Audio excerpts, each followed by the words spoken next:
재림 때 심판의 대상은 계시록을 받지 아니하는 교회입니다. 예수님을 잘 믿는 사람들은 이 말씀에 동의하지 않을 것입니다. 이 말씀은 재림 때 속한 말씀이라는 것을 밝힙니다. 성경에 기록되었으니 진리입니다. 예수님을 믿고 구원받은 하나님의 백성이라도 재림 때의 구원의 법, 생명의 성령의 법인 계시록의 말씀을 지키지 아니하면 재림 때 구원 받지 못합니다. 요한복음 12장 48절에서 58절에 12장 48절에서 50절에 있는 말씀을 읽어드리겠습니다. 나를 저버리고 내 말을 받지 아니하는 자를 심판할 리가 있으니 곧 나의 한 그 말이 마지막 날에 저를 심판하리라. 내가 내 자의로 말한 것이 아니요 나를 보내신 아버지께서 나의 말할 것과 이럴 것을 친히 명령하여 주셨으니 나는 그의 명령이 영생인 줄 아노라. 그러므로 나의 이르는 것은 내 아버지께서 내게 말씀하신 그대로 이르노라 하시니라. 예. 심판한다는 그 말을 받지 아니하면 심판한다는 그 말이 마지막 날에 심판을 한다. 이렇게 하시죠. 내 말이 바로 계시록입니다. 하나님의 인침받은 자가 없는 교회를 심판한다는 것입니다. 내 말은 계시록을 가지고 내 말이라 이렇게 말씀을 하는 것입니다. 이것이 이제 왜냐하면 여기에도 밝혀 놓았듯이 심판한다는 그 말이 마지막 날에 심판한다 이렇게 되어 있죠. 심판한다는 말이 계시록입니다. 그래서 그 말을 받지 아니하면 우리가 보통 예수를 믿고 구원을 받죠. 말을 받지 않아서 구원받는 것이 아니라 예수를 믿고 구원을 받습니다. 예수를 믿고 구원받은 하나님의 백성들에게 하시는 말씀이에요. 그래서 내 말은 성령으로 책에 기록한 말씀이죠. 이것을 내 말이라 이렇게 합니다. 에스겔서 9장 6절입니다. 어떻게 이제 심판을 하시는가 보겠습니다.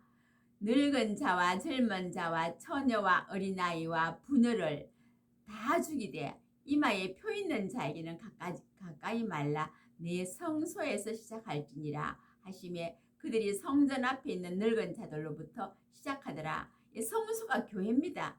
교회에서 심판을 시작한다는 것입니다. 그런데 이마에 표 있는 자, 하나님의 인침받은 자가 있는 교회는 이제 심판을 받지 아니하는 것이요. 이마에 표 있는 자에는 가까이 말라 했죠. 그래서 그 이마에 인침받은 하나님의 그 종이 있는 교회는 이제 심판을 받지 아니합니다. 왜냐하면 이렇게 기록이 되어 있죠. 그래서 인침받은 자가 없는 그런 교회는 늙은 자와 젊은 자와 처녀와 어린아이와 부녀들 다 죽이라. 이게 누가 죽입니까? 예, 마지막 때 열불 가진 짐승들이 또 아니면 황충의 사람 황충이죠. 그런 자들이 이렇게 해친다는 것입니다. 베드로전서 4장 17절에도 말씀합니다. 지금 교회를 심판한다는 말씀입니다. 예수를 믿는 교회가 어떻게 하나님을 믿기 때문에 예수를 믿기 때문에 구원 다 받았다 이렇게 생각하는 그 교회를 지금 마지막 때에 심판하신다는 말씀이거든요. 그래서 인침받은 자가 있는 교회는 해치지 못한다는 말씀입니다. 베드로전서 4장 17절 한번 읽어보겠습니다. 하나님 집에서 심판을 시작할 때가 되었나니 만일 우리에게 먼저 하면 하나님의 복음을 순종치 아니하는 자들의 그 마지막이 어떠하며 하나님 집에서 심판을 시작한다는 것입니다. 만일 우리에게 예수를 믿는 우리에게 먼저 한다는 것이죠. 조금 전에 읽어드렸듯이 인침받지 못하는 그런 교회가 심판을 받는다는 것입니다.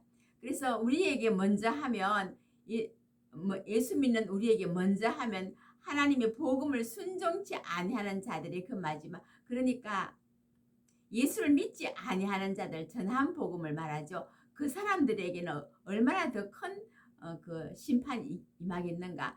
교회도 심판하고 그와 동시에 불신자들도 심판한다는 것입니다.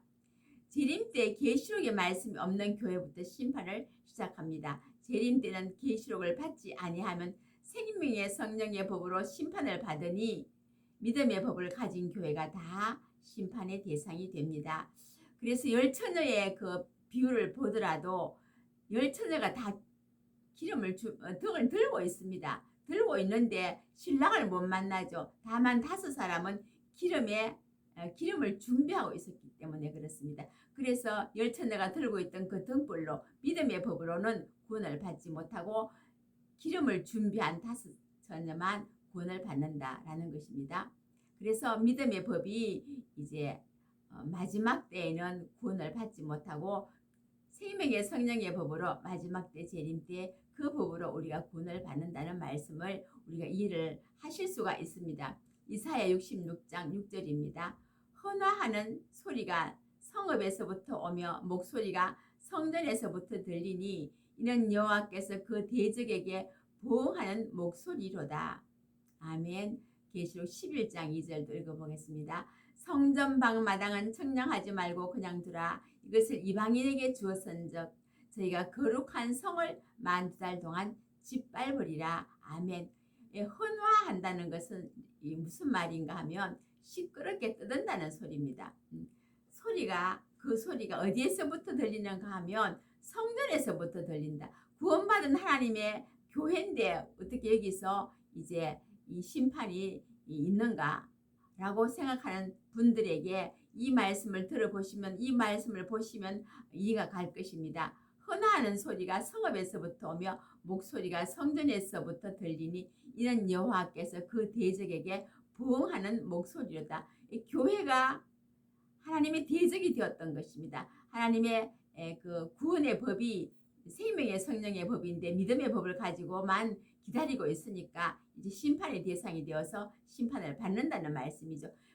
바로 그 법을 바로 이해하지 못하면 하나님의 대적이 되어서 이 교회가 심판을 받는다라는 것입니다.